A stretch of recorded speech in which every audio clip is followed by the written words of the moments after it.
There we go. Okay, so I was just talking about how how we have such crazy warm weather here. So let's try this again. Good morning. I was talking about all the tech problems I was having, and of course I have no sound, but now I've got that sorted out, and you should be hearing me by now. Yeah, everything's a little messed up, so it's been a scramble to get ready, but I'm here and I am enjoying this insanely warm weather for November, but whether we're ready or not, winter will come. So it's time to start thinking about painting winter. I actually love painting these little cards. I think that they're so much fun and they're fast and easy. So let's get into it. These are some examples of the little simple cards that I have. And these are actually just 4 by 6 inches. They're not big. I've put a little mat on them so they can make a nice gift, or you can turn them into a card.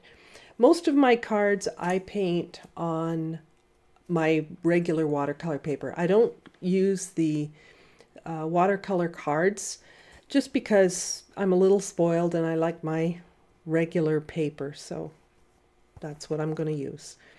Now, because they're cards and because they're small, I can use a few shortcuts, and that's what I want to talk about today more than anything else is how do you take something that looks complicated and simplify it.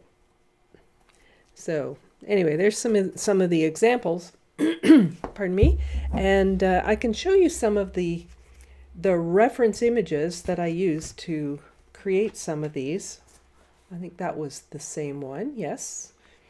And this one, believe it or not, is the reference for this picture. And I think that might be the reference or something similar to, this must be the same creek for this one. So you can see I'm not making it exactly the same, and that's fine. And I will just move this stuff out of the way. I've divided my paper, I stretched it actually, and I divided it into 4 by 6 sections. And I'm going to look at a couple of other options here. So if you want to keep it simpler, like if you are, not investing a lot of time, or you're a real kind of nervous beginner or something like that, by all means, just pick something with a simple landscape. No buildings, no roads, no complicated lines and the hydro lines or anything of that nature. Just keep it simple.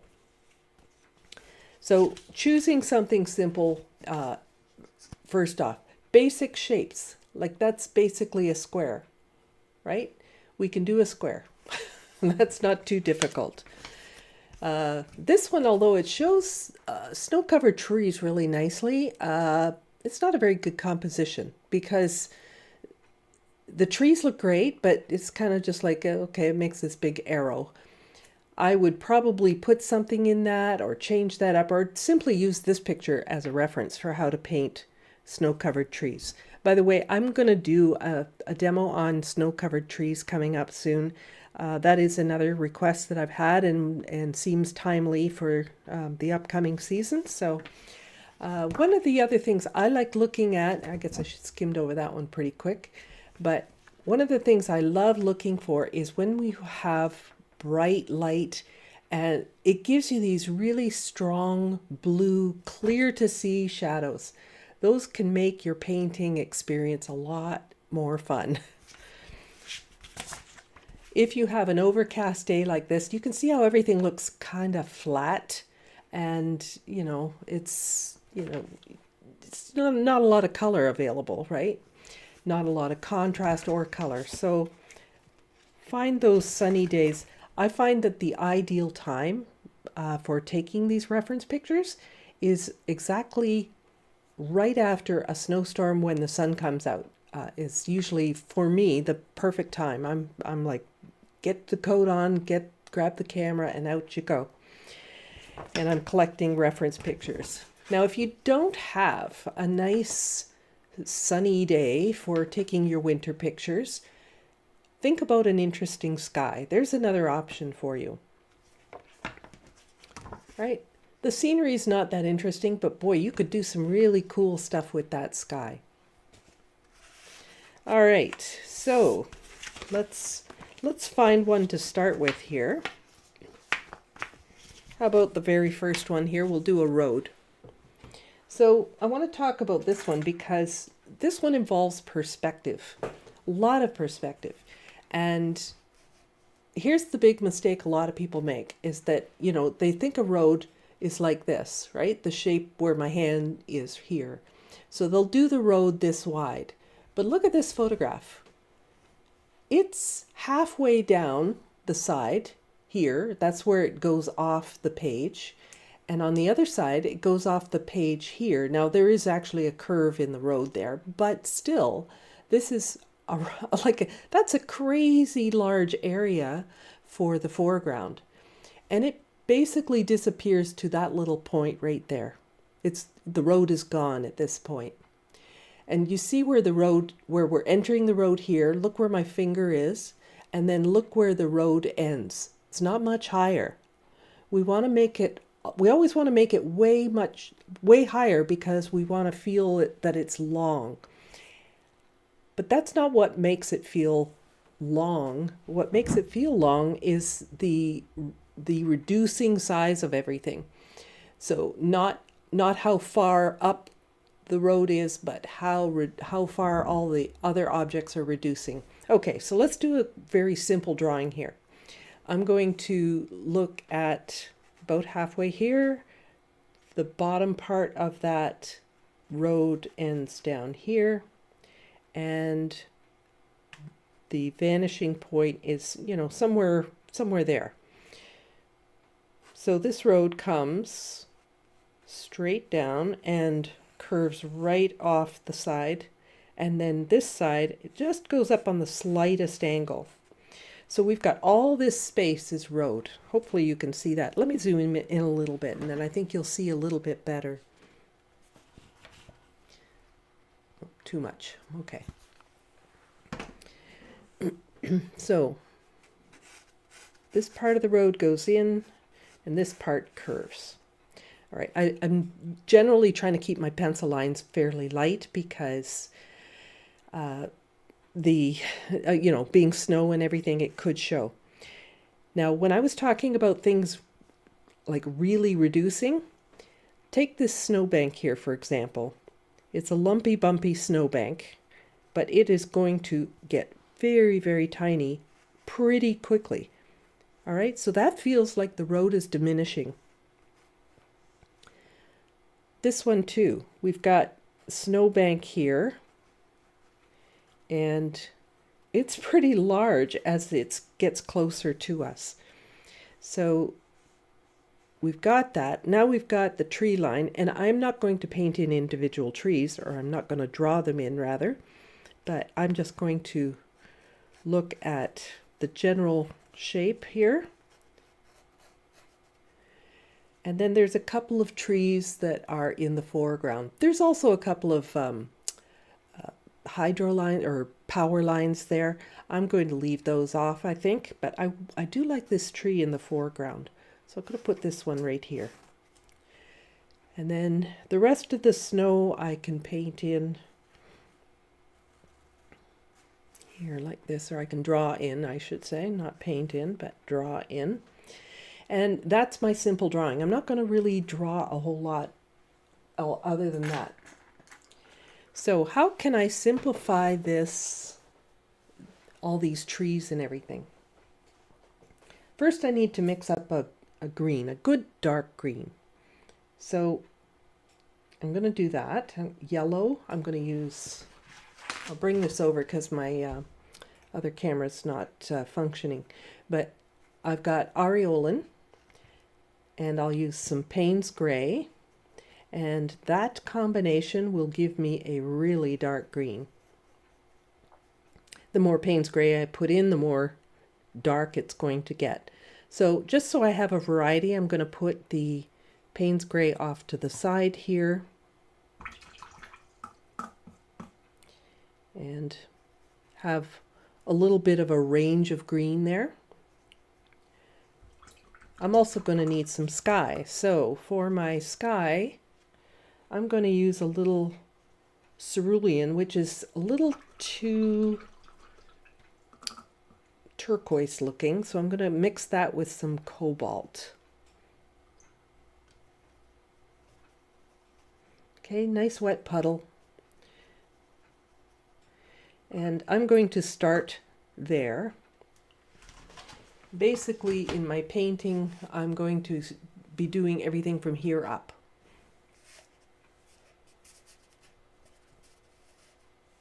Try not to get my photo wet. So I'm just going to go right in here and paint right across my sky with a brush that's absolutely full of paint. I'm going to keep going back to my puddle and adding more and more paint to this. Now it's time to rinse my brush, and I'm going to start walking this down. Now my paper is not angled. I am simply adding more water with every pass I make. Let's put a little bit more in there. I'm looking to make my sky darker at the top, lighter as it comes down.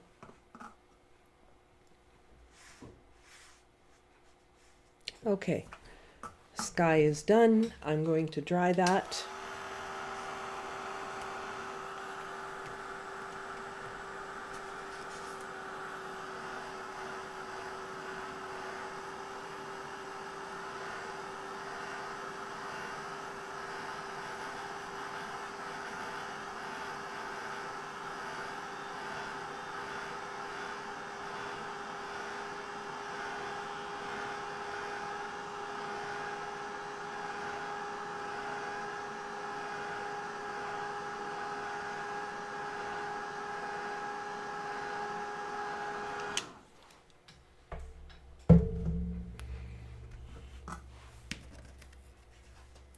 Okay, just move my photo out of the way because it curls up with the heat.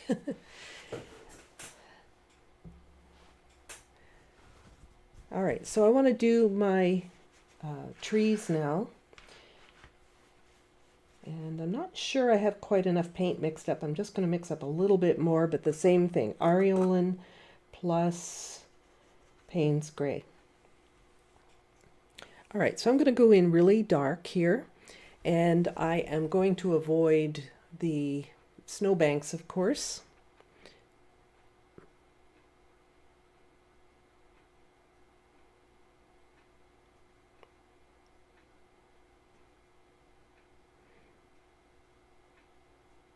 And this can actually be pretty solid. But as my brush starts running out of color, because you can see as I apply more paint, the brush is going to start running out of color. Now I'm laying the brush down on its side, and I'm going to dry brush some of these trees in. And you can see it naturally leaves a couple of little holes for the sky to peek through.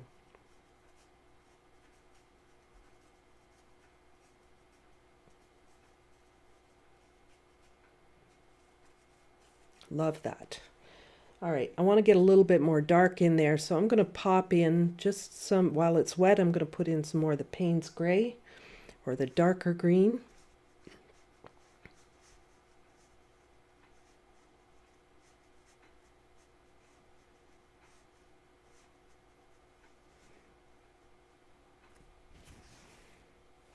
Do a little more dry brush.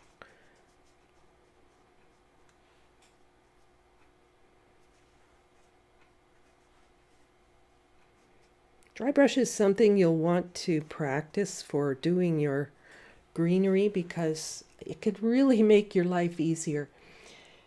It's not, I'm not implying that it's an easy technique. It does take a little getting used to, but it will make short work of it once you get the hang of it. So I want to dilute some of this color, and I'm just going to fade a little bit off in the distance here so that this paint right here is going to look further away. Like, not the paint, but the trees are going to look further away. So I'm going to dry that, because when I come in with the trees on this side, I want those to look darker than this. Otherwise, it's all just going to melt together. Sometimes I'll actually work on a couple of different scenes at the same time, just because that will make me not have to keep stopping to dry it with my dryer. But I'm not sure how many we'll get done in this hour, but I will try and get as many as possible done. Now I'm coming in on this side, and I want to pretty much do the same thing. Coming in along the snow line there. Now I have trees in front. I'm not worrying about those because I want to make these little paintings easier. So I'm not going to worry about that right now.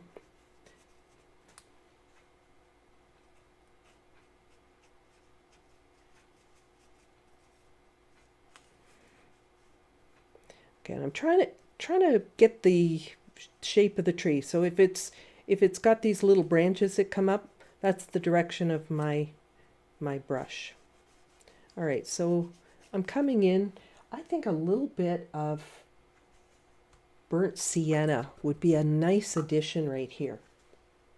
So I'm going to put a little burnt sienna into this just to change things up a little bit.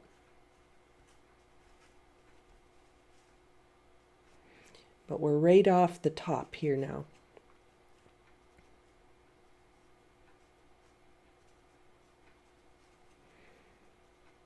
This is where blossoms really don't matter much.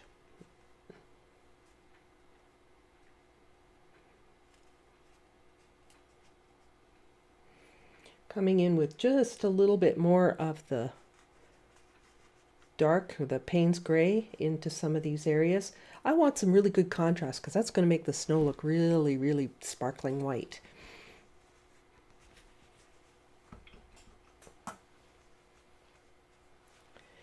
Okay, so the trees in the sky are done. Now I've got to think about the snow. And this is something that I really want to emphasize. It's that we've got a road, and we've got the snowbank, and we've got more snow elsewhere and everything. So before I actually paint the lines, the shadows on the snow, I want to try to establish the contours of the land there, you know, the way that the snow is falling on the grass, on the, you know, on the landscape. So I'm going to use maybe the same color that I used for the sky. I still have some of that left. But I think that's probably a little bit too green, so I'm going to put a little permanent rose in this. Put it off to the side. Don't just dump it in there, because you'll probably hit it too hard with red, because it will change it very, very quickly, and you'll have purple. All right, so I've dulled that down. So now it's a warmer blue. Okay, pretty watery. I'm wanting to show you that. All right, so which direction is the light coming from? I think it's coming this way. So that means that this entire snowbank is in shadow. So that I can do.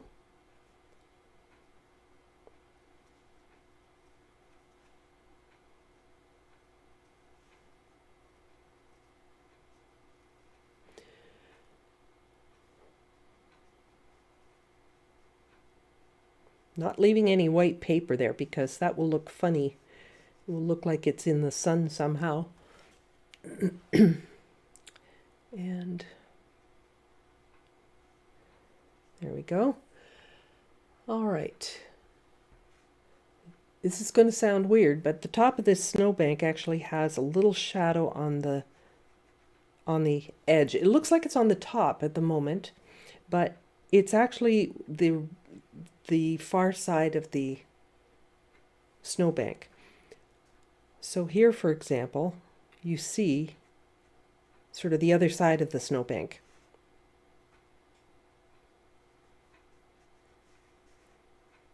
And then it starts to fade away because now we're facing the snowbank, so we don't see it there. But I'm going to put a tree here after, and it's going to be a darker tree, but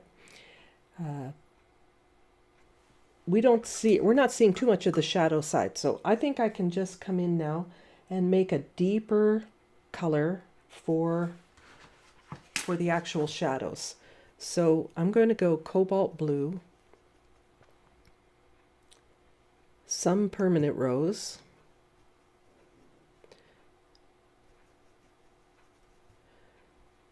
now of course that's going to be quite purple looking. If I put too much red in, it's going to be very purple looking.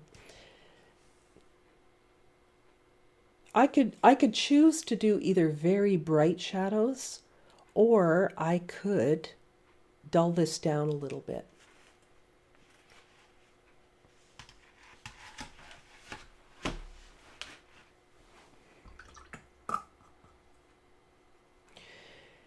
All right, before I put the long shadows in, I'm going to use some of this color,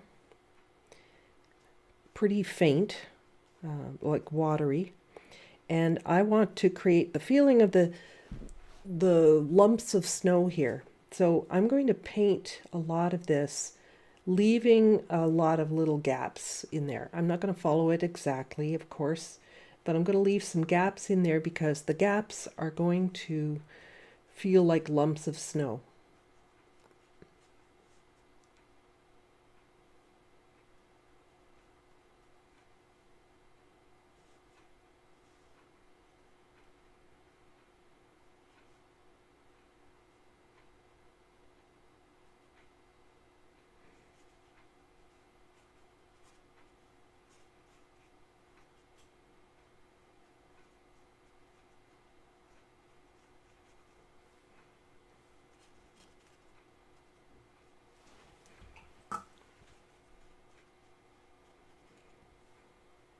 When you have a plowed road like this and all the snow is lumpy, you get lots of little sort of dancing highlights in those areas.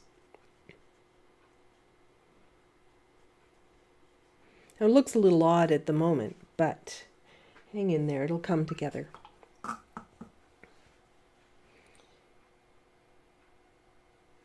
mentioned putting a little bit of burnt sienna in there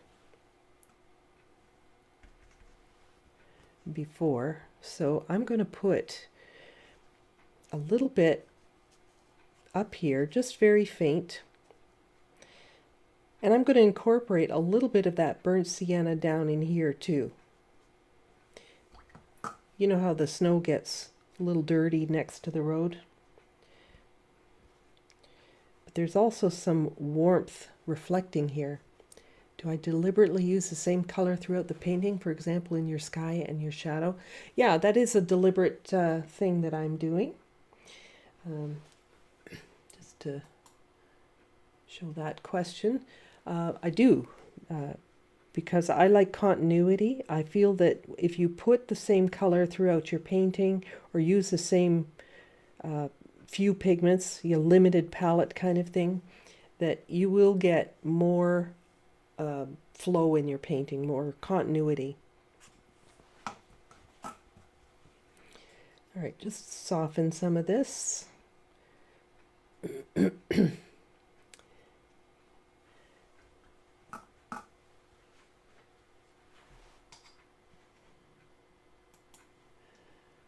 I should be looking for the questions. If you have a question for me as I'm going along, put it in capitals. I can see it a lot easier. Okay, I'm back to where I started there. So now I want to get my shadows a little deeper now, and I'm going to take this same combination, and if I put a little burnt sienna in it, that will make it a little bit more dark and a little bit more gray. So there we are, using some more burnt sienna. Make sure you have enough, because you want, you know, there's a fair bit of this on here. But I'm going to basically come in and build this up. And yes, I know I'm going over what I just did, but it will show as different when I go across the road. So these are all horizontal on the road.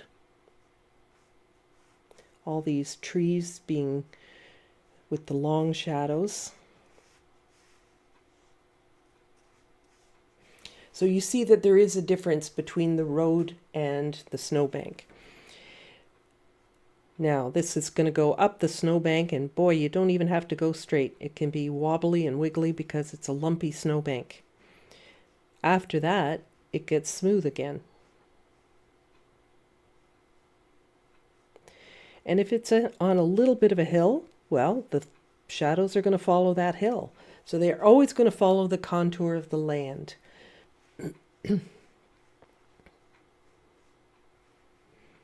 And lucky for us, we don't have to worry about it being precise or smooth or anything like that, because it's quite hilly and lumpy where these shadows are.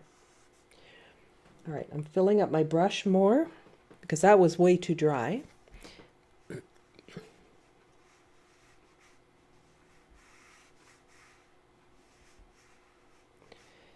And I don't want this to look like stripes, so I am going to make sure that they get wider as they come closer, and that I cluster them. So I'll put quite a few together and leave a gap. Like, see here, there's a wider gap here between those two shadows.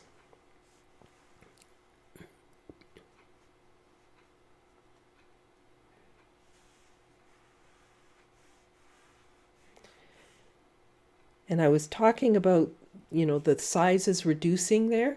Look how wide this foreground shadow is compared to the ones at the back. The ones at the back are just little slivers, really.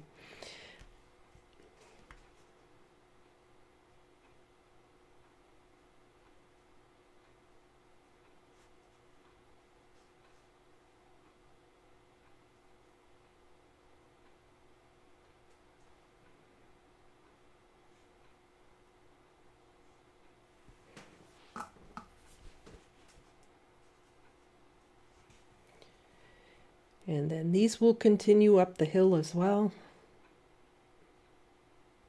but not necessarily connected to the top of that, because the snowbank goes up and it goes down again, so you may not even see that.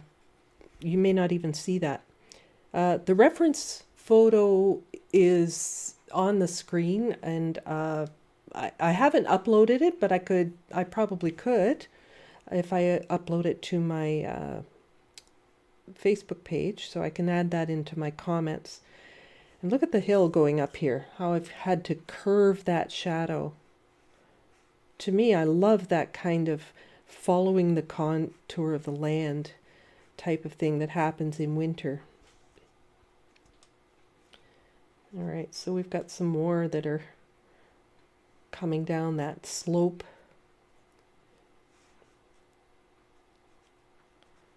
This one actually is probably the shadow from this here. Let's get this smoothed out a little bit.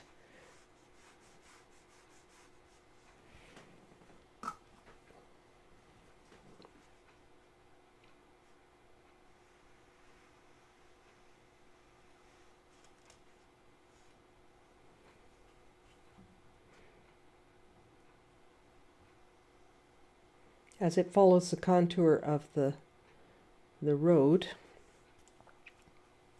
the road being flat, and then it goes up the snowbank. I love how that bends like that.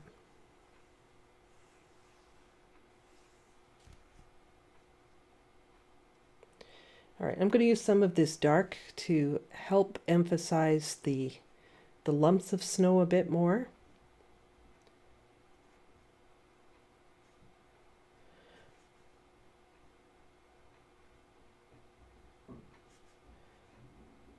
Those extra darks really make them feel like they have some shape.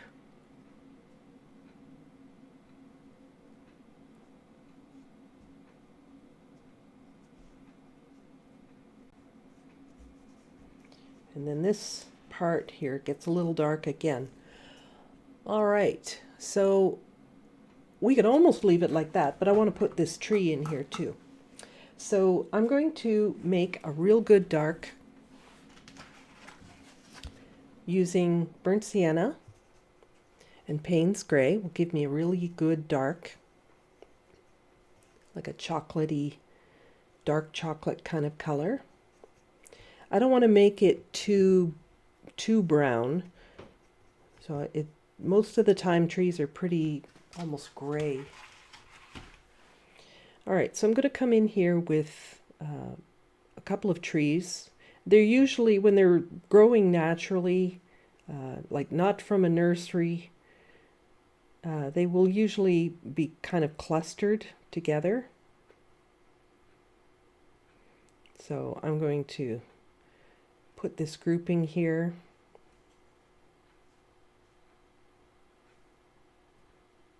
Hint at a branch there. And I need this dark because I'm covering up so much stuff. So I'm trying to put this in pretty full strength.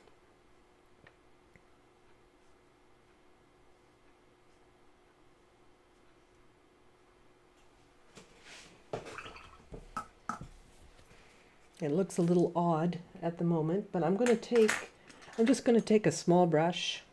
This is like a #1 liner brush, synthetic hair, nothing special. And I'm really just going to hold my brush back here because I don't want too much control when I'm doing branches. But you see how I don't have control, but they look more natural?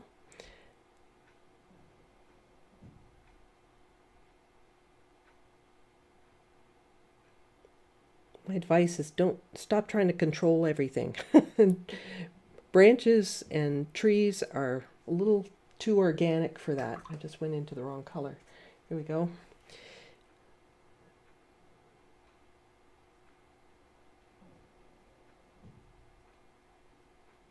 Now, bunch of flicks, and this one's pretty much done. When that's dry, I could actually take a little bit of white paint and paint a few highlights on this tree. That will make it stand out a little better from the distance, but you know, this is a done painting. So I'm going to grab my white paint.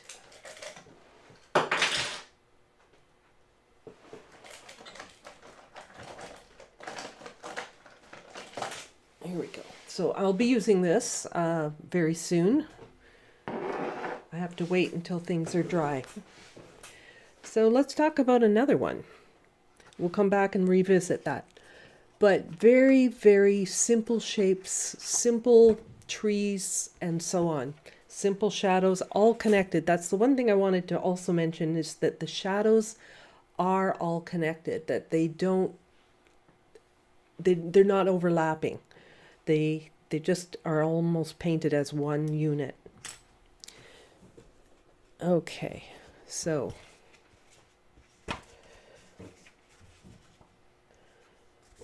I love this one. This has got another road in it. Maybe because it's so similar, I'll move over to this one here. So we've got this scene. It's actually a lake, so that's why you see it so smooth out there with no shadows or anything. We've got, pardon me, a distance there that I want to create. Pardon me.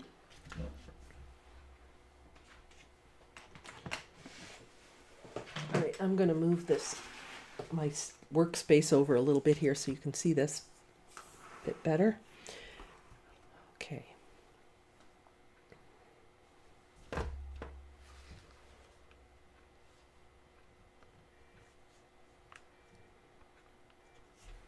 Always go the wrong way. What do I think about scratching with a knife to get some sparkle? That's a great question. It's actually a really effective a technique. I'm not sure that I've mastered that one myself. I usually will use a little white paint because I'm a control freak. But yeah, scratching is actually quite nice as well. I feel like it's a little less predictable. I guess that's why I'm kind of hesitating there. But okay, so this one we're going to start very similarly. I love how this one goes from cobalt blue down to a cerulean blue. So that's what I'm going to do. I'm going to start with my sky first, but let's get a drawing in here at least. There's a horizon that is just below halfway. It's not quite, I don't want to move it down if it's, I want to move it down a little bit if it's too close to center.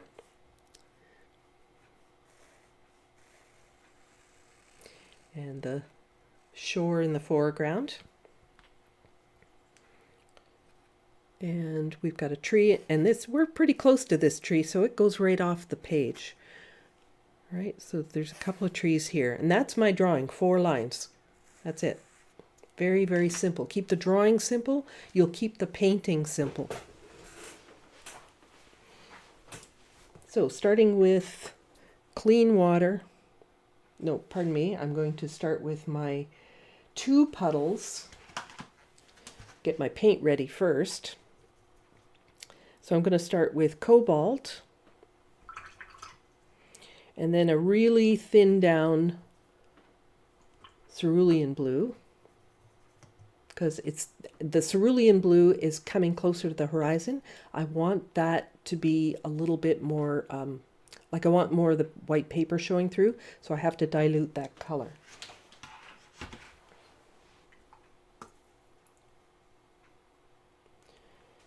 Okay, so starting at the very top with cobalt blue, and I'm working on dry paper.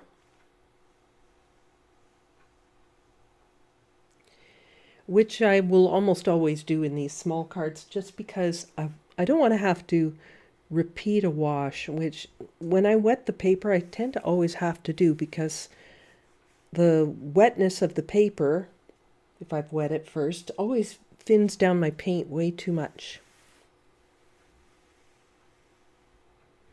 Okay, last time I put water to make it lighter, but this time I'm going to be using cerulean blue. So let me put one more pass with the cobalt. So this is cobalt blue.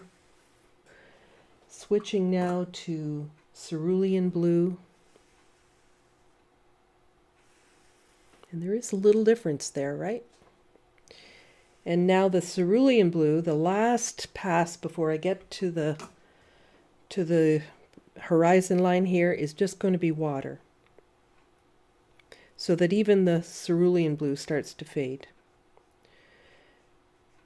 Now the key to getting that smooth is really fill up your brush with each of those colors that you're putting down.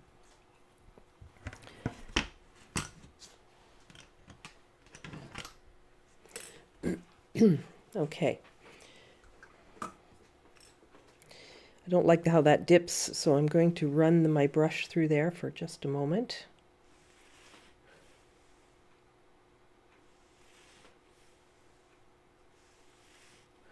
There, very, very, very light touch. As soon as you press or go back into your water with your brush, you're in trouble.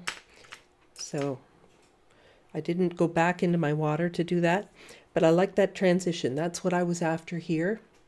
And probably could have even made the top maybe even a little bit darker. So if I wanted to do that, I won't, but if I wanted to do that, I'm not going to go back in right now because this is already starting to dry. I know it doesn't seem like it, but it is. So I would just dry it and then I would repeat the step rather than going back. So my recommendation is just don't go back in your painting. Just stop where you are and dry it, re-wet, and then keep going. Or you don't even have to re-wet it. You could just repeat the first step with really wet color. Now I can't do much else until I've actually dried this.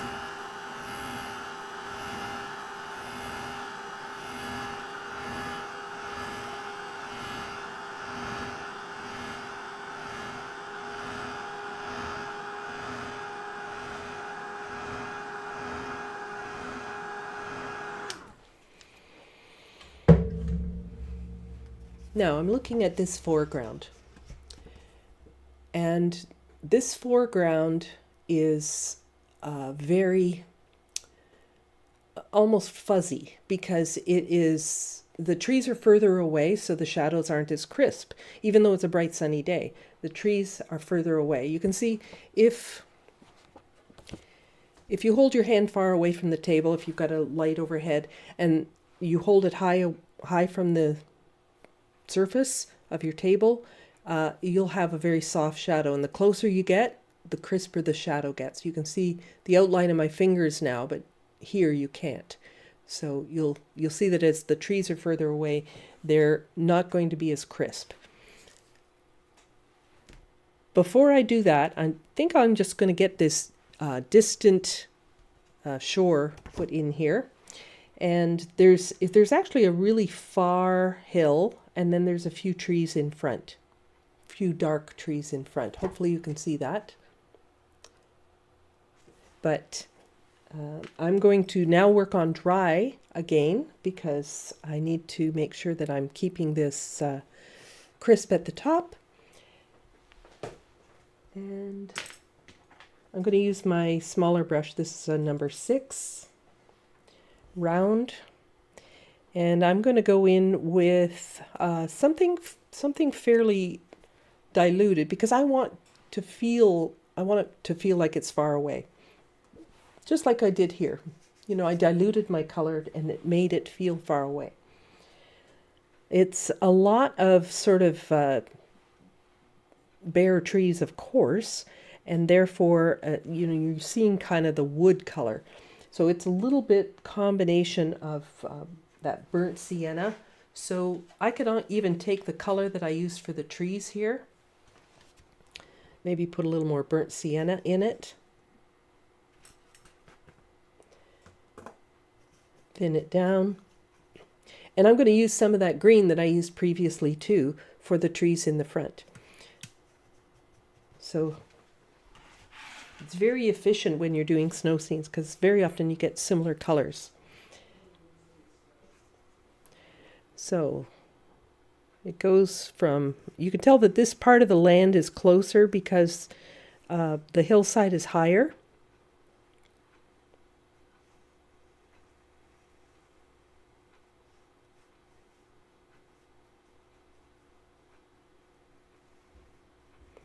And I'm putting in wet color once again.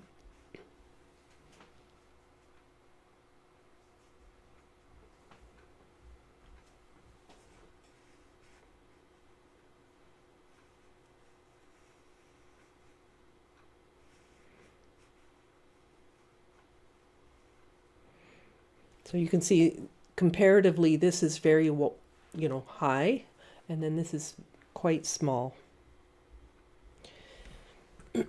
Before that dries, I'm going to just dip into my green color here, and I want it quite dark.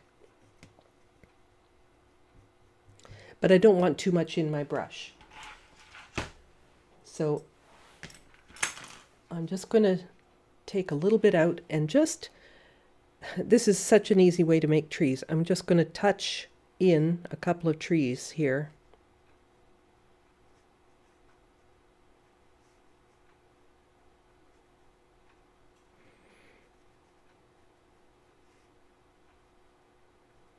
I'm all about making it easy today.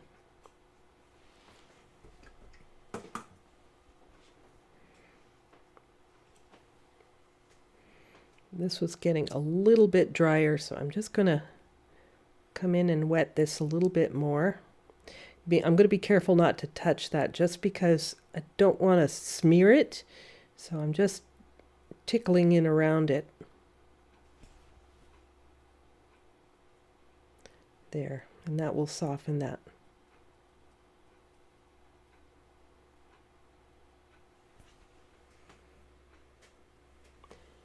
All right, so I can incorporate, little bits of green in here as well. It'll be fine. I just want to get the idea of a distant shore there.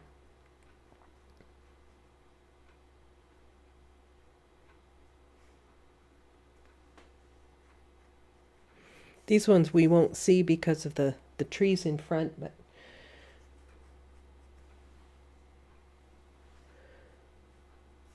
won't hurt to put a hint in there anyway. Okay, so there's my trees and my hill. Simplified. Now my foreground. I think I've probably got this a little bit low. I want to put that up a little bit higher. So I'm just going to move this line up a little bit because the shadows are interesting. I want to include those. I'm just going to move this line up a little bit.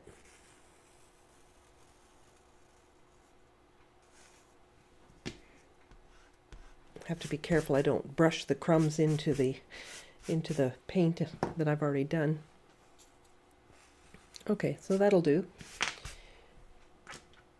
Now here's where I'm going to mix up more of that shadow, but I have to make it a lot darker. This is the snow shadow color. Cobalt. Permanent rose. Ooh, put too much in. See how red that got? That's too red. So I need more blue. And I'm going to put in a little bit of burnt sienna, because burnt sienna, being the opposite color, will dull that a little bit. Now the important thing is I didn't make a big wet puddle, like I did elsewhere, like this kind of thing, right? You can see that one moving around. This one should not be moving around because I need to put drier paint if I'm going to wet the paper first. And the whole purpose of wetting the paper is to get the softer shadows. So with a nice clean brush and water, I'm going to wet just this bottom hill.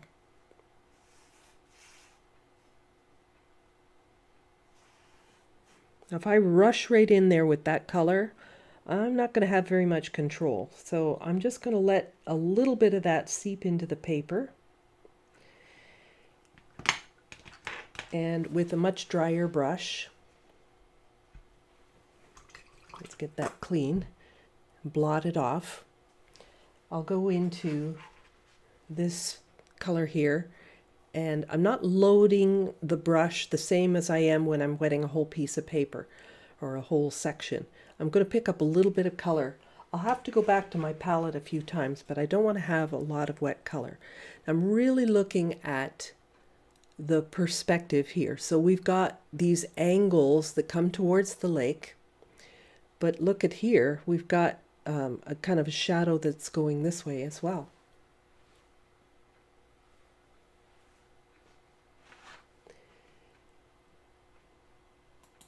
Do I use red? Oh, no, sorry, wrong question. No, do I use red? Oh, I have to clear it. Hang on a second.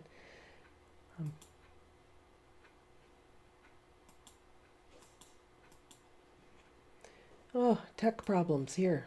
Why is that not clearing? It's not clearing. Okay, so the question is, do you use red as a shadow color for snow in a sunset? It never seems right.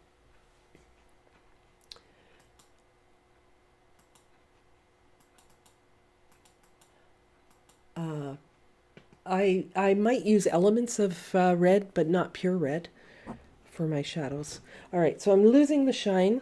This will be a good time for me to come in and follow the contour of the land and look at that perspective. So this shadow's very large here, and it tapers off to something smaller.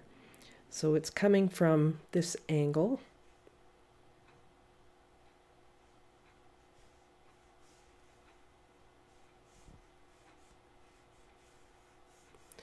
And on that wet paper, it's softening very nicely. It's always a timing thing with working on wet.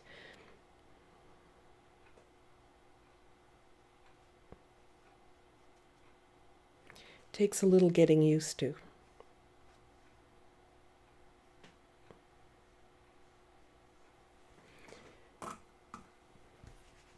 Some of this is just very soft. So maybe I'll put a little color into that, just the same color, just really diluted. And create some of that feeling of texture in the snow. Not just shadow, but texture as well. So I've skipped over a couple of little bits there. They were starting to get a bit dry, and with my brush blotted again, I can come in and hint at some more of this shadow in the snow.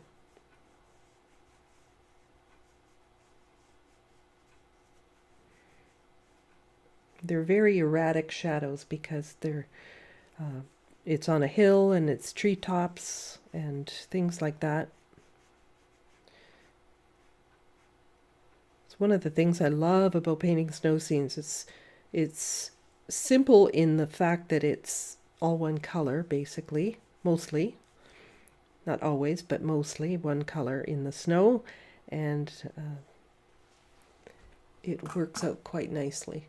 So I'm going to soften a little bit more. Some of these are a little bit crisper than I want, so if I blot my brush really well, I can just go in and just tickle those, but you have to blot your brush well. If you don't blot your brush well, you will end up with blossoms in here. So, but I'm trying to get this softened up while the paint is still reasonably fresh and maybe a little bit damp still.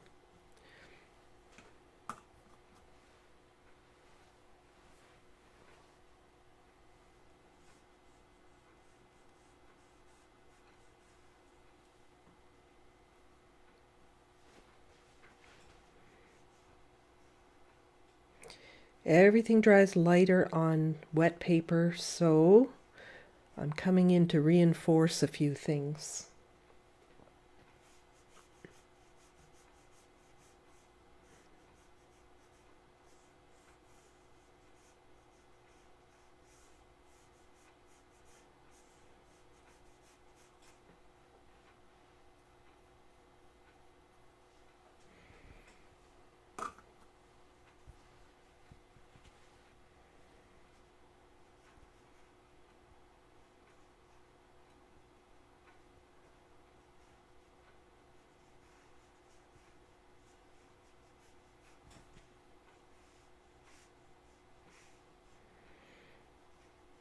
Just really an abstract kind of mess here, but it will make sense when we put the other trees in for context. Okay, so let's give that a dry so that I can put those other trees in without smearing it.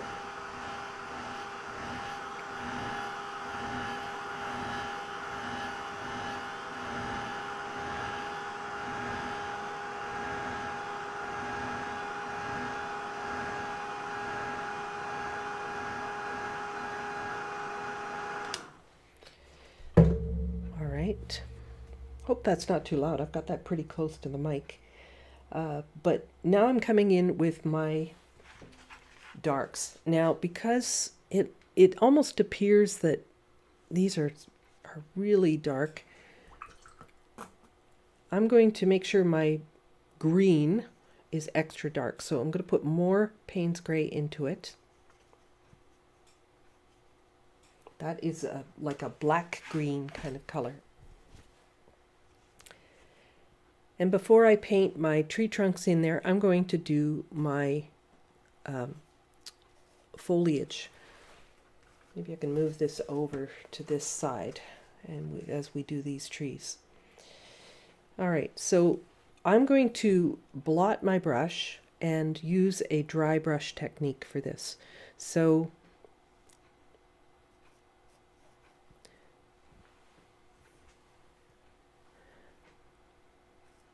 want to leave a lot of sort of sky or holes, windows through the trees.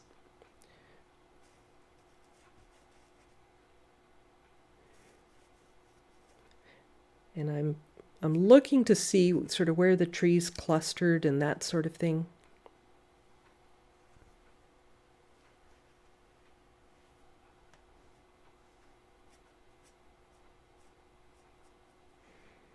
But again, that dry brush is just such a great way to do foliage. It's probably my favorite. I do like doing the whole salt thing and everything too, but I don't know that the salt thing would really work that well in this particular case.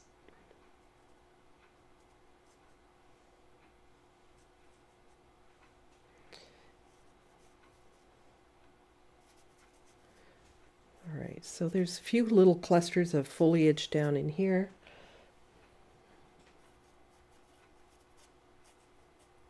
Really using the side of my brush for this technique.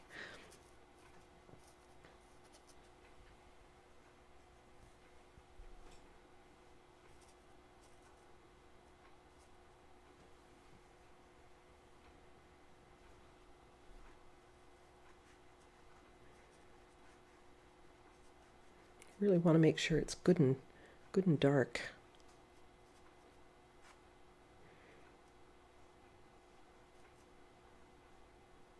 You know, me and my drama.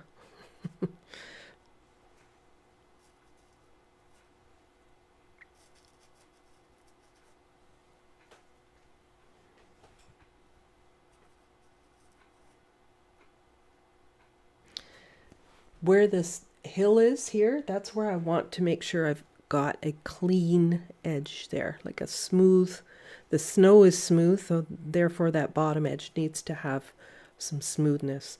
You know, there can be a gap, but like rather than just me outlining it or something like that, but I do need to have a smoother edge there. Because the snow itself, its texture is smooth, but the tree is not.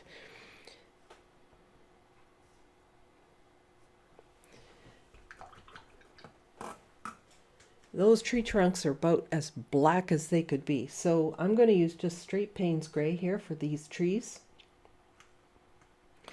At least for most of them. This one here, I'll use a little bit of the burnt sienna as well.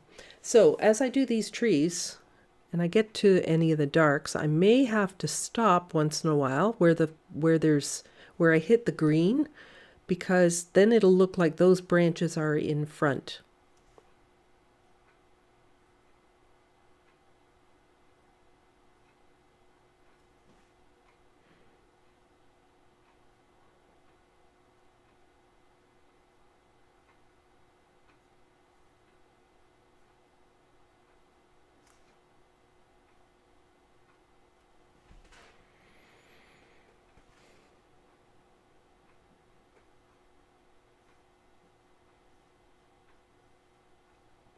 It's really helpful if you don't make them all lined up like soldiers.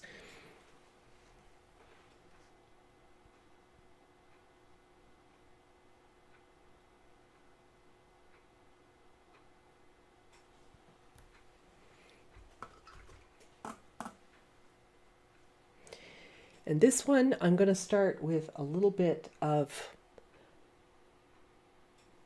maybe I'll use some of the brown, the burnt sienna, that'll work.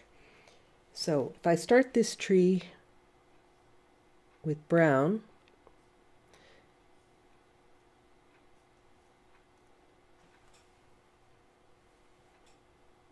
I can come in and touch in little spots that are going to look like shadows from other trees.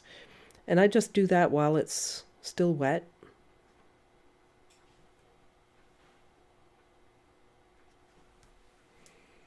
Doesn't look like a birch tree. It just looks like there's shadows on that tree. Now my little brush again. This is my #1 liner brush, and I'm going to use some Payne's Gray, just Payne's Gray. Holding it on the end again so that I don't have too much control, and I'm looking at the direction of some of these branches so that it looks like those trees have some sort of resemblance to the type of tree it is.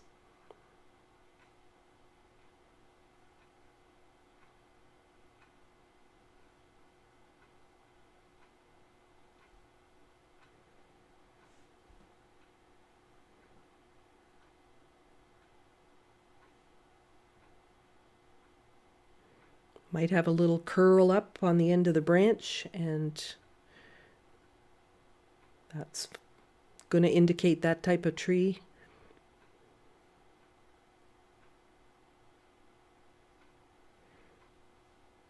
Not going to spend a lot of time doing branches, just to put a few in, and that's usually sufficient.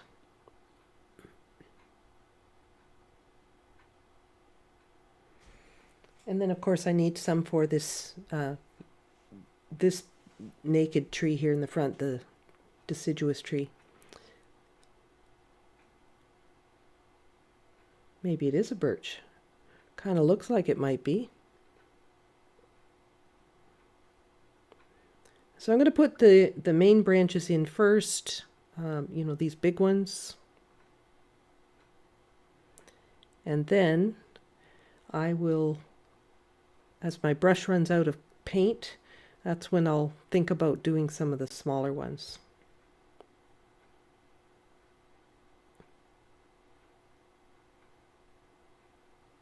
I like that one little branch that dips down. That's kind of interesting.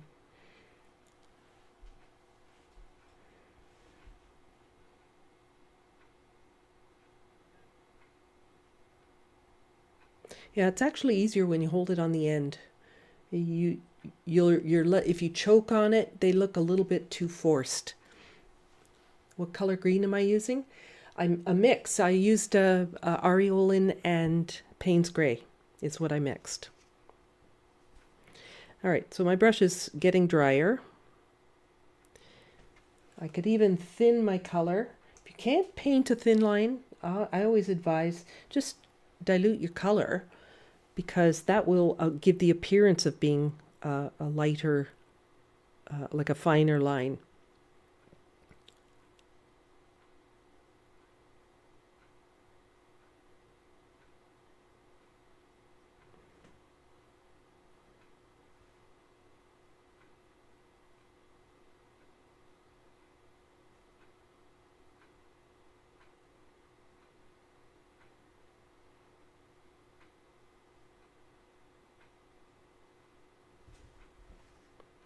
I'm going to use this same liner to put a bit of shadow on that one side of the tree.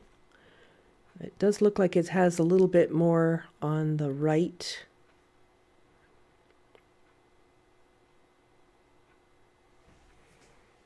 There. So there's another one done.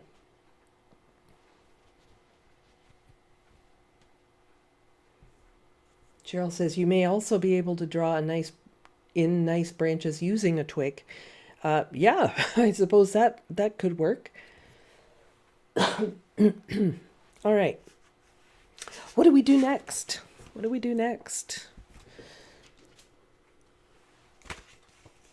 Let's take a look here. I'll keep those ones aside, and those are the ones I'll post on my social media for you to use.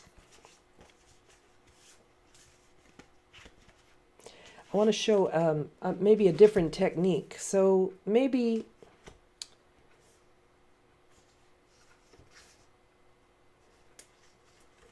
something like that.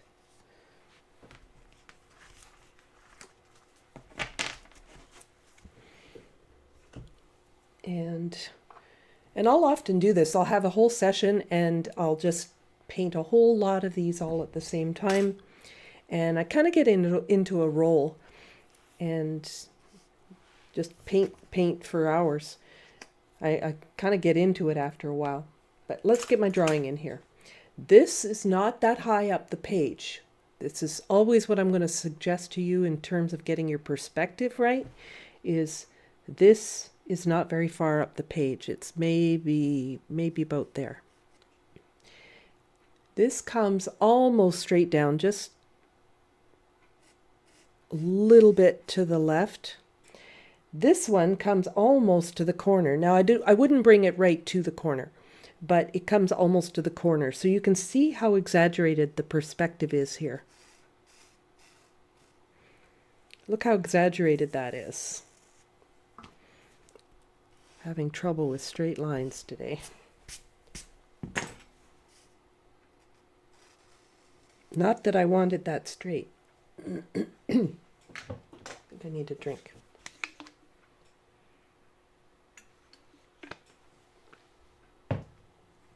All right, so where this snow line is here, I'm going to draw that in. And once again, look how high it comes up here. And now the trees. Now, so some of the trees are pretty bare, but I'm going to just hint at some of what's going on. Like there's a general row of trees here that goes pretty close to the corner. When I'm drawing, when I'm laying out my design, I'm often using the outside perimeter of my workspace as my guide to, how, like where this lands and things like that. And I'll look at angles. I'm not even really thinking too much about 1 and 2 point perspective and all of that sort of thing. This will work really well, but you have to make sure that your format is the same. So in other words, a 4x6 is not going to fit very well into, like this 4x6 image isn't going to fit well into a square or a really long rectangle. If you tried this method on a different proportion, it's not going to work out for you. So make sure that your canvas, or your, not canvas, but your paper that you're working on is the same proportion. And there's an easy way to figure that out. If you have your photo, now I know this is 4x6 and I've measured everything out, but if you have your 4x6 and you go corner to corner diagonally,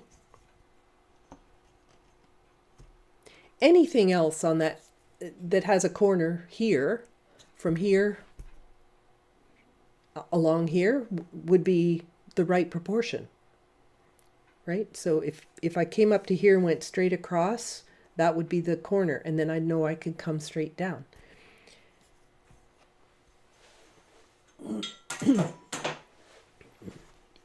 So whatever your original image is. And sometimes you have an image and you say, oh, you know what, I think I would like that as a square. So you'd square that off, crop it as you want, and then you could work to a square. But you would crop your original to it. You wouldn't try to fit all of this information in there.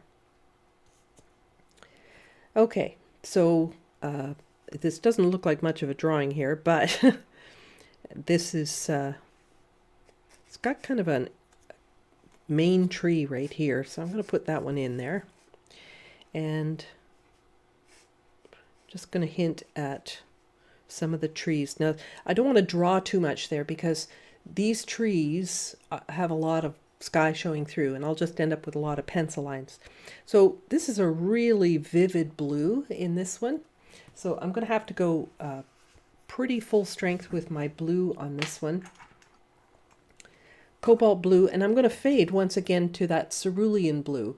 Rather than just fade out the cobalt blue, it will look a little bit more true if I were to put in stronger color. Now this one, because there are lots of little bits of white in there, I'm going to be using some white paint. To mask it off is just a little bit of a tedious task. But let's put it there. And I'm just going to come straight across. The only place I'm going to stop is when I get to the snow. Okay, pretty full brush with really pigmented paint. I'm tongue-tied today. It's stronger paint, stronger color.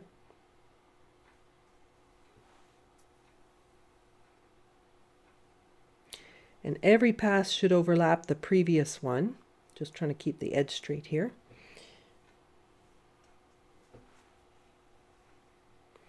Okay, I'm going to switch to my cerulean blue. But it's going to be thinner. It's not going to be quite as dense with color as the cobalt. So I'm overlapping this.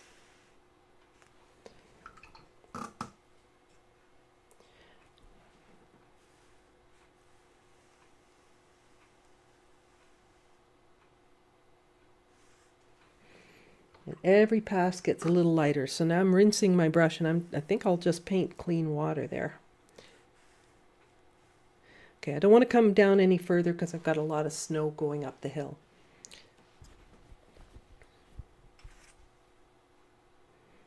Okay, that will blend very nicely. I can even tilt it a little bit, although this is kind of a small work area that's not going to flow too much, but it will flow a little bit. But it's giving me that fade that I'm looking for. So I'm going to dry this.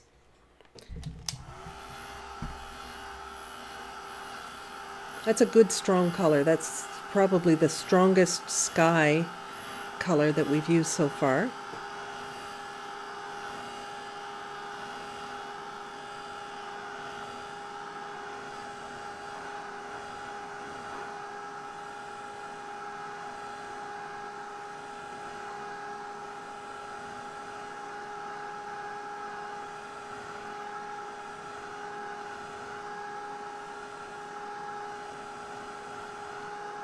Takes a bit to get that dry because I got it so wet, but that feels dry now. It feels warm, but it feels dry. Okay, so I'm going to continue with this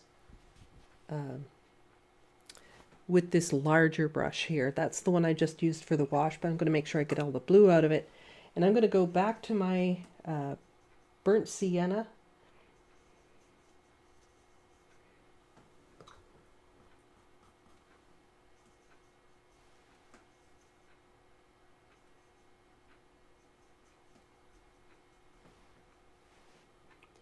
I'm going to mix a little bit of Payne's Gray into my burnt sienna. Let me just show you what I'm working on here.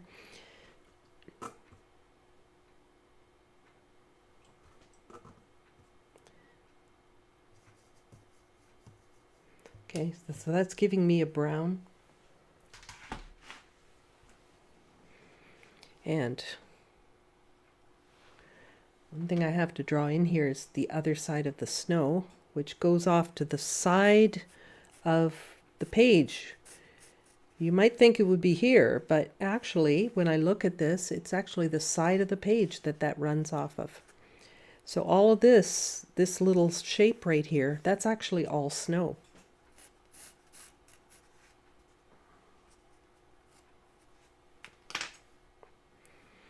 So I'm going to start right here.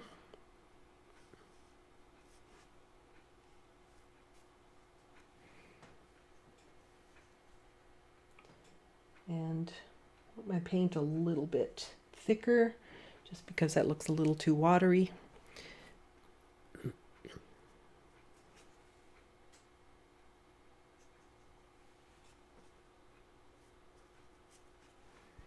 And once again, I'm going to dry brush to get the look of those trees, just to make my life a little simpler.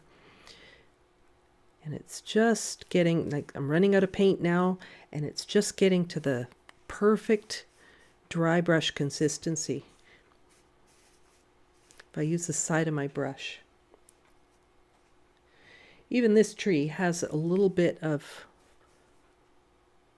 small branch kind of thing going on there, so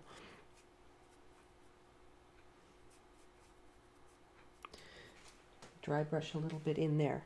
So I'm going to start on the other side, but I'll need to keep this quite light back there. That's far away, so that's where I will have it pretty diluted.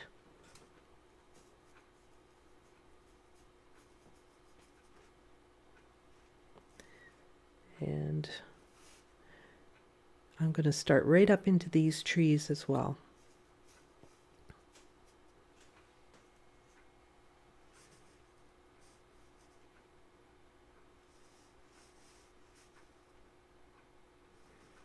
It almost feels like you're doing foliage, like full trees, but if you leave lots of gaps in there, it'll be fine.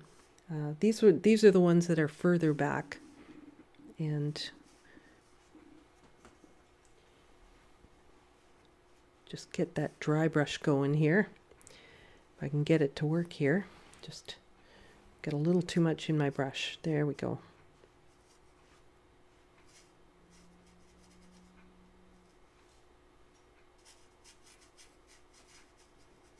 That's basically background that I've just put in there.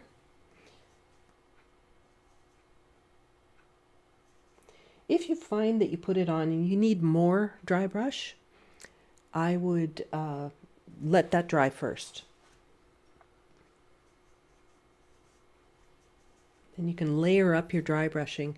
You usually will run into danger when you are trying to go back over something and you're just touching it too many times and it starts to fill in. So I'm going to make sure that that's dry before I come in with more dry brushing.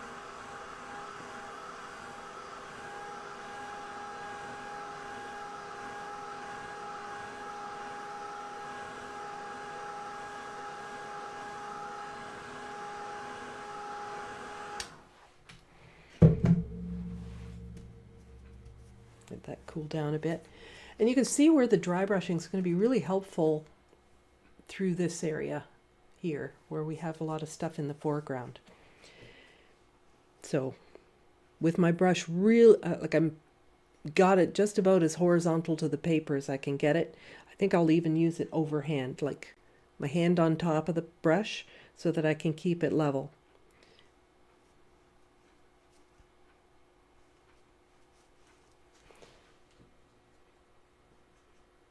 A little more burnt sienna, I think.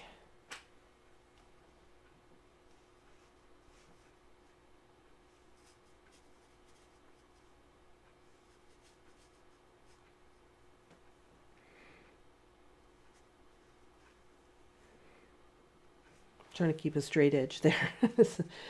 Just have to work at it a little bit.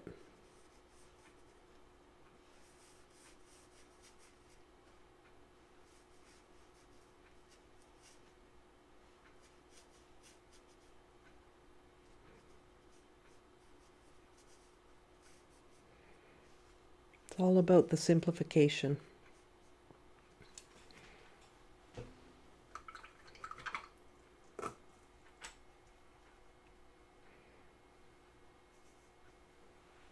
I'm going to come back to this side and see if I can get a little bit more texture in there too. If it starts to look a little too smooth, it's not really what I want. But my brush is a little bit drier even still.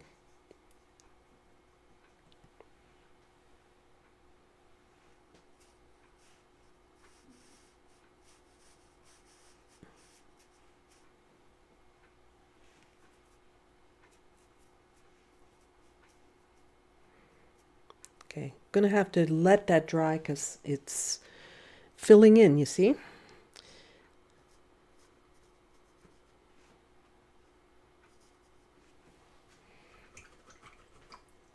Okay, kind of looks like a mess right now, but it will get better. So let's go back to our snow shadow color. Cobalt blue, little bit of permanent rose, and then I tossed in just a slight bit of burnt sienna just to take the brightness out of the color to make it look a little bit more shadow-like. Mostly cobalt though. All right, so first I'm looking at the contours of the landscape. So the road actually, doesn't have that much snow on it, so it's actually got a little bit of color, but I'm looking mostly at this snowbank here.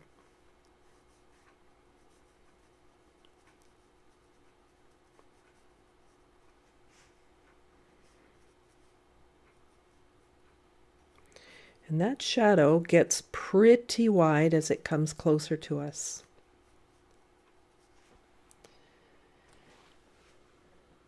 There's also a little bit of color on the road, so I want that a little bit more gray.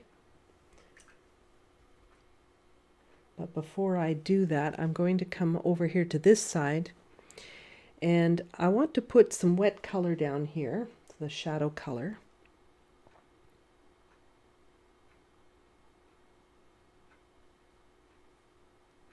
Okay, nice and wet. You see that, right?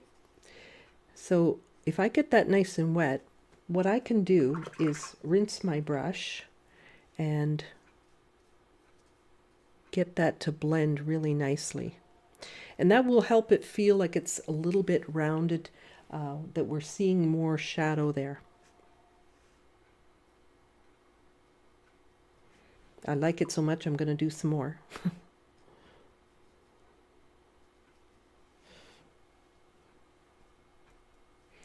Okay, so I'm going to add a little bit more burnt sienna to that because I want to make it a little bit more gray for the road. Okay, so that mixed in turns that pretty gray. Maybe just a touch more cobalt. All right, so I don't want it darker than my shadow. It's a light color. The sun is actually on the road, but I'm going to try a very light wash, just more gray than the snow shadows.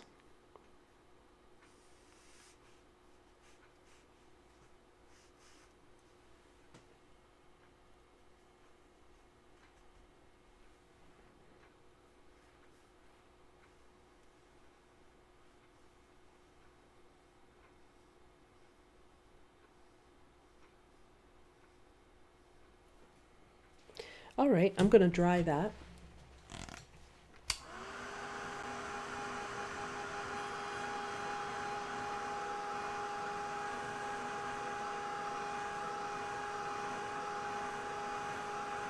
Yeah, we're really seeing a lot of perspective in this one.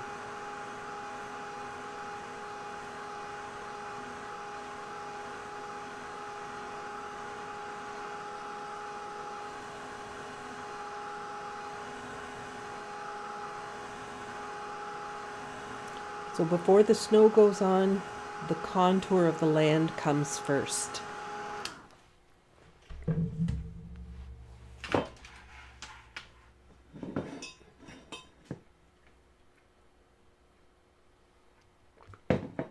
So I'm coming back. I need to make more of my snow shadow color.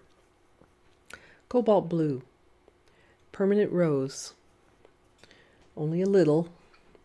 It will get too purple if you use too much. To gray it, I'm going to use a little burnt sienna.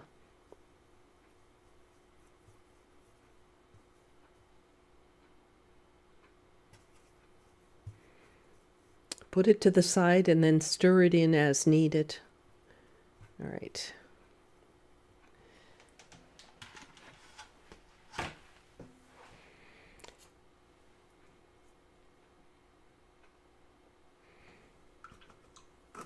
These almost look a little bit more cerulean. I might have to put a little cerulean into that mix just to change that a little bit. That'll be good. Okay. These trees are very spindly by comparison to the one below. here, this road. I didn't realize that those compositions were almost exactly the same. That was quite accidental. But the trees are very thin by comparison. So I'm going to be following the contour once again down as you get to the road.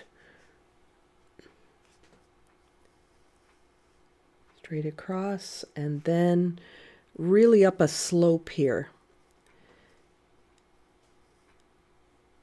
The ones in the distance are going to be really thin, really close together. Not a lot of space between each of these, and they're going to be small. Feel like I might have to put a car on that road. Or a truck or something way down the road. All right, so follow that contour. When you get to that shadow, it's got to drop down. Then it goes across.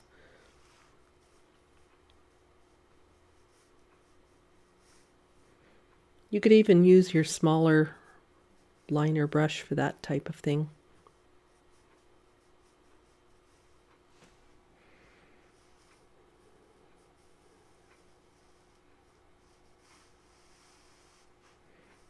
And these are starting to get a little bit bigger as they come closer.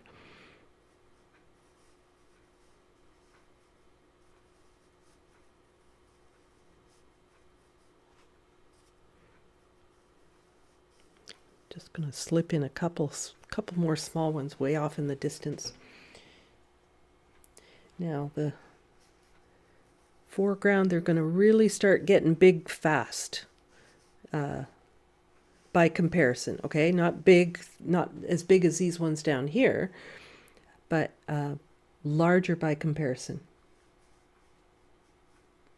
And it really goes up this hill here.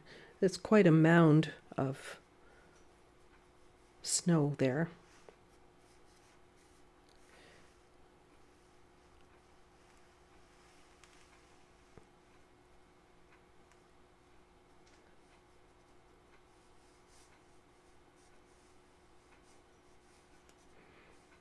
You can see the shadow from the tree branches.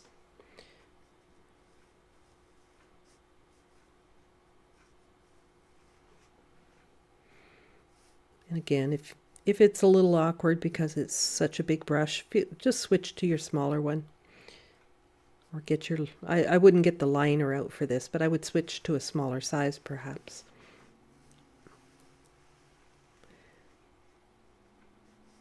And I'm quite deliberately pressing sometimes just so I get some fatter branches or fatter tree trunks.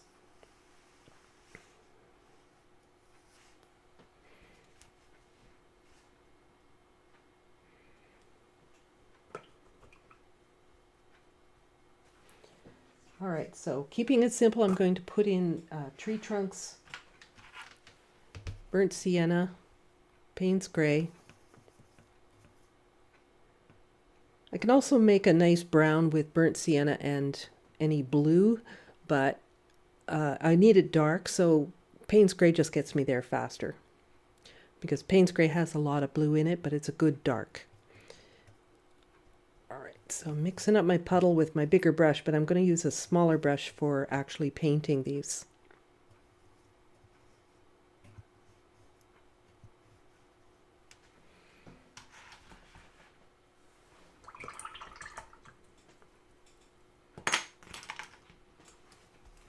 Okay, my liner brush.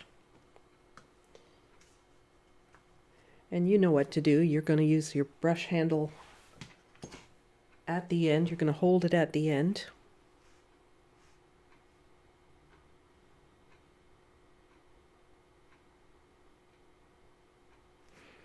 Because that makes a more natural looking tree. Less controlled.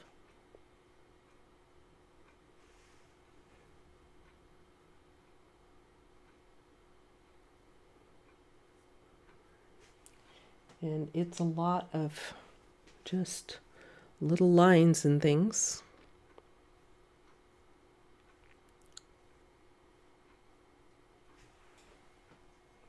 And then I have that heavy tree here, the one that's actually looks like it's right beside the road. It's a thicker tree trunk.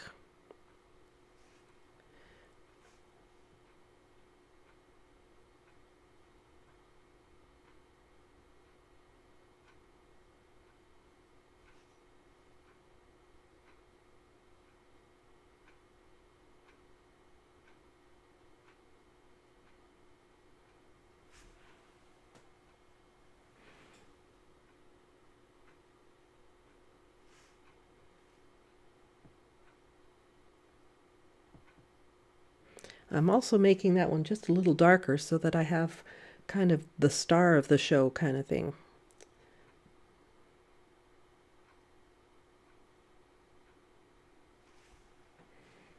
You want to have a focal point, so you need to have something dominant. And the rest can just be suggested in here. I'm not painting every tree. I'm not painting every branch. That's just a little bit too much work for something small. There's a couple of branches that are actually coming in from this left side, but I don't think that helps the composition in any way. So I'm just going to leave that off.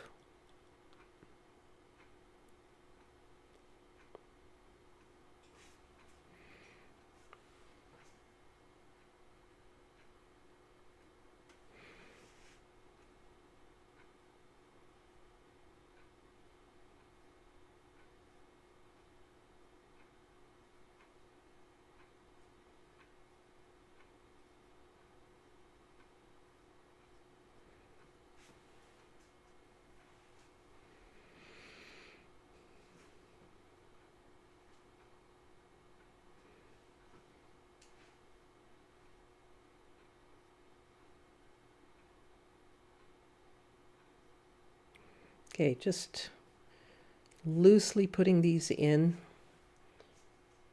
If you suck at doing trees, you know, because it can be a little tricky. Like I said, you'll probably do better trees when you don't have as much control. Just use the point of your brush. You will have to keep your brush handle up fairly straight in order to do this, but you can get more natural looking trees sometimes just by doing this.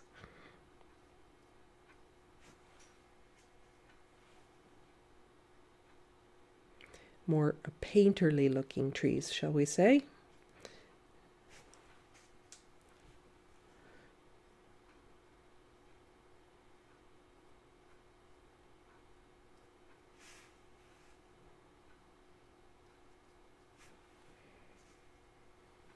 And there's some grasses and things like that here, but we can put a few of those in, I suppose.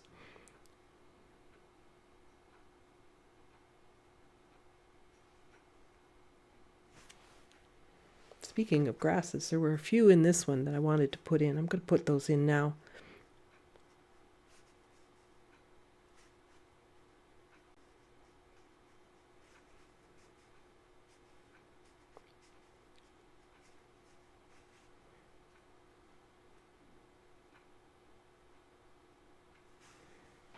Just a few in the foreground there.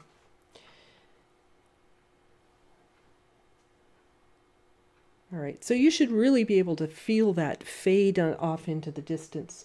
But I do think I need just a little bit more dry brush. I think I better do that with my smaller brush. Just going to do a little bit right here so we can see the tree at the side of the road.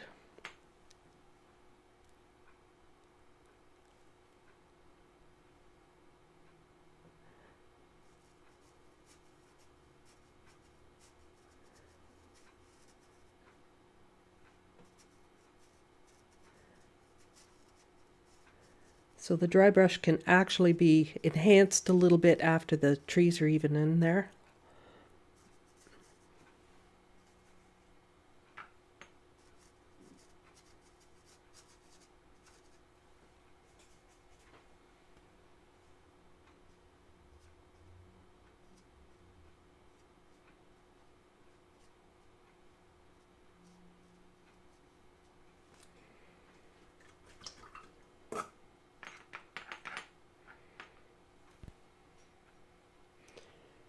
I think I'm going to have to add a truck to this one. This road is very, very straight, and it just feels like it needs something.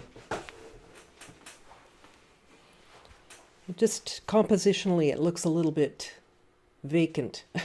So I'm going to put the truck in. Yeah, shall we do the classic red truck? Yeah, let's do it. I'm just going to use a tomato red kind of color, so I've got a rose door.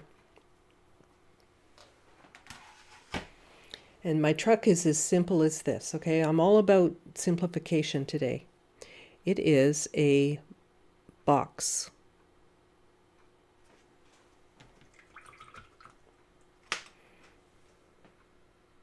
I'm going to have to put stronger color down because I don't want a see-through road there, or a see-through truck.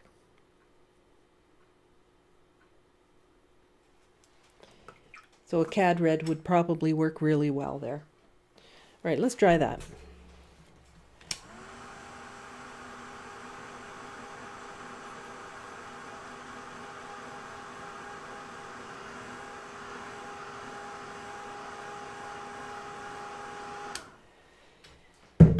Now I'm going to use a little Payne's gray and put in the back of the truck and the tires. I think I need my small brush for that one. It's getting a little too tiny, so we'll put tire. Kind of looks like a minion right now. I gotta make my windshield a little wider. And in all likelihood, it's got rear view mirrors, so I'm gonna just put a little bit of that on the side too.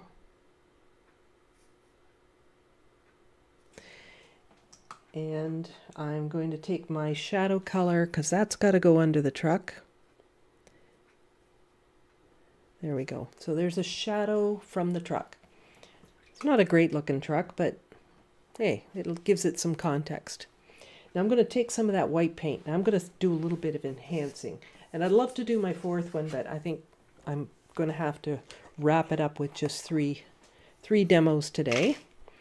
And I'm going to dip my number 6 brush in here.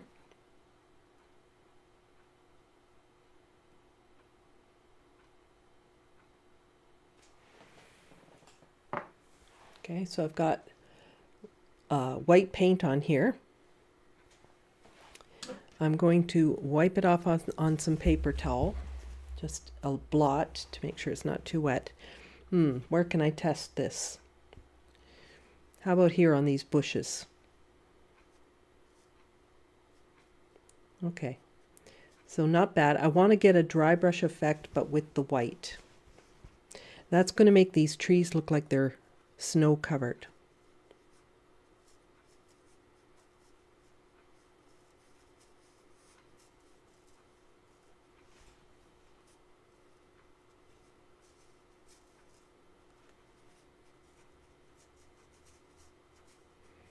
I'm just dry brushing with this white.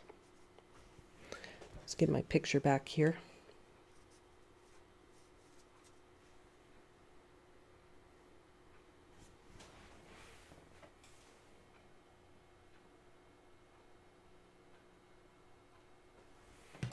Don't want a really wet brush for this. I'm really trying to get stronger color, and I'm really holding my brush almost horizontal to the paper.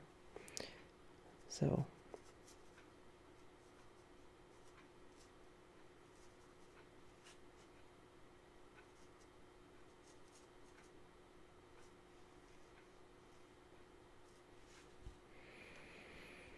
there are a few little white bits on this tree too. I'm going to do the ones in the background first. If it looks like it's too much, just give your brush another blot. A little bit of dry brush will go a long way.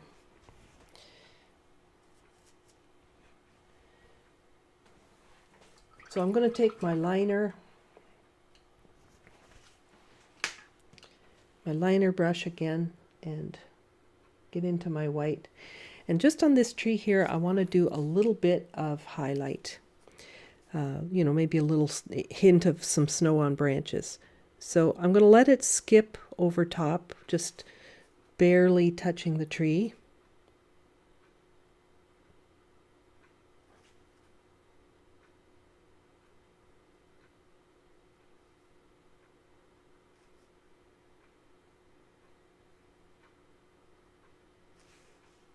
And I'm just following the branches that I already put on there.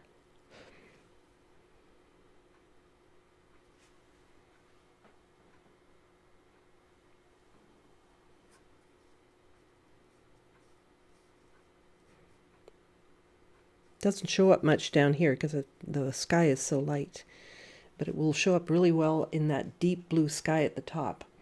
I'll find a couple of other spots to add a little bit of that, and this one's done. So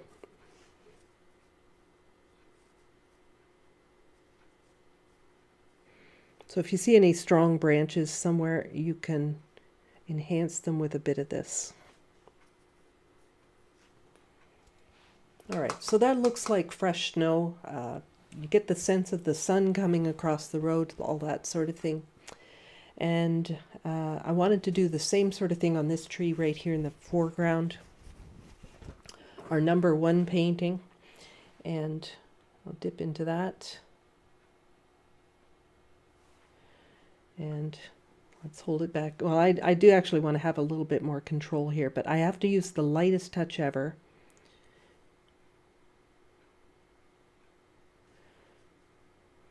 Don't even have the photo in front of me here, but I know I want to lighten one side of the tree. And then it appears in front of these trees in the background.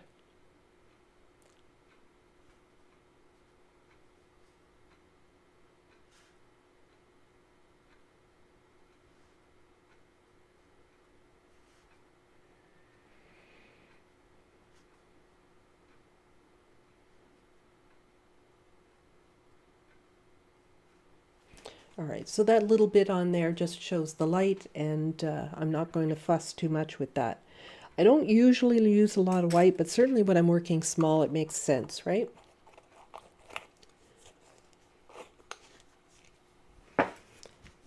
So there are my 3. I can't wait to do the next one.